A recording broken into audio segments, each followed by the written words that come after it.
In this series of slide-casts, we're going to look at specifications and drawings. These are two parts of the tender document which go on to guide the contractor in how the contract works is supposed to be constructed. So they work together.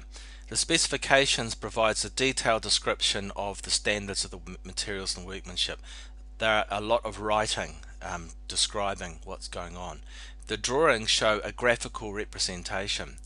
Now technically you could put all the specifications on the drawings, but that would mean the drawings would be horribly cluttered. There'd just be words all over the place. So we do the specifications and the drawings separately.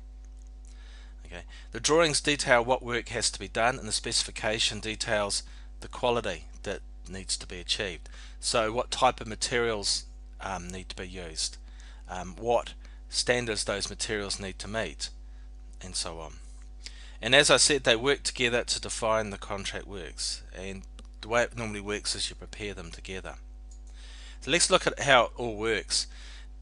The specifications and the drawings. So what we're looking at here is we're looking at one particular item of the Jackman Avenue pipelines. Remember, I handed out a short excerpts from that contract in class.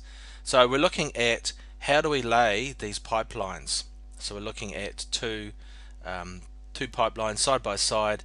They're in a trench. So you're digging the trench and you're putting these pipes in. So the drawings show us that there's two pipes there.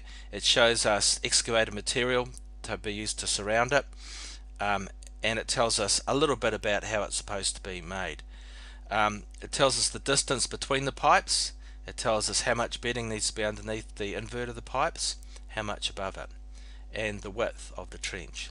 So that's a lot of physical information. And then another drawing talks about, this is a general drawing, so it shows, you notice that it doesn't say what type of pipes they are.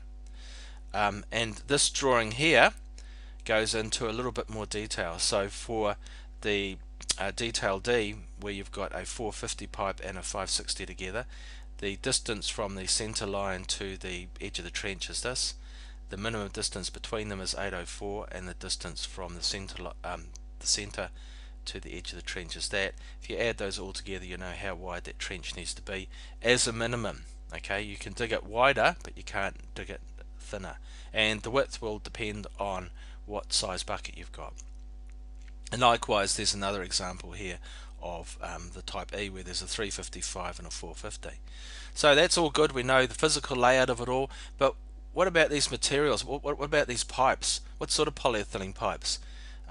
So in the standard specification, it talks about how they're supposed to be manufactured. This PE80 or PE100, those are types of materials that are used to make polyethylene pipes. So it says, and it says that they have to comply with this standard here.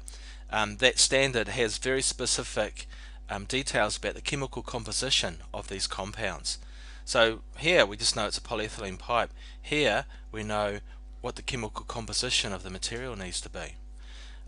When we're talking about the trenching, we know we need to dig this trench, but there are some conditions on that.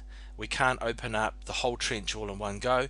We have to open it up in 3-day increments, because if we opened it all up in one go, there'd be sections of the trench that'd be sitting there for weeks, and they pose a risk to people in the area.